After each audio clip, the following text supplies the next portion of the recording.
Today I'm going to share with you 3 ways to invest in real estate even if you have no money whatsoever, and even if you want to invest in Canada. I'm sure you've probably seen a lot of infomercials and commercials about big gurus coming from all over the world, and especially US, and saying, hey, you can invest in real estate with no money down. Now, there is some truth to that, and I'm going to share with you how I'm doing it right now. Now, I'm going to share something with you. Number 1, you always need money to invest in real estate, okay? Now, it does not have to be your money. So that's what they're talking about generally. You need money, but it doesn't have to be yours. For instance, you can use, when you're using money from line of credit, when you're using bank's money, when you're using money from loans, when you're using money from investors. Investor is somebody who has money, wants to invest with you.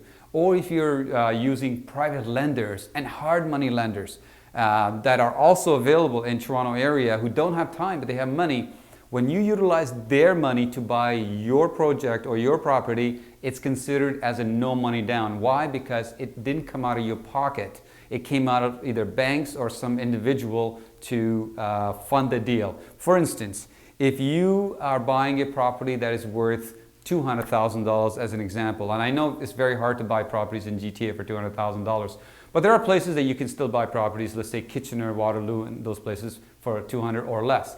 So let's say you're buying property for $200,000, and our new rule about mortgage is that you need to put down, as an investor, minimum 20%. So you need $40,000 to put your money, and then the bank will lend you the $160,000 in this case. What you would do is you would get the $40,000 from either private lender or hard money lender or line of credits and things like that. Now that you're borrowing your down payment and you're getting money from the mortgage from the bank, none of your money has come out. So that becomes a no money down deal.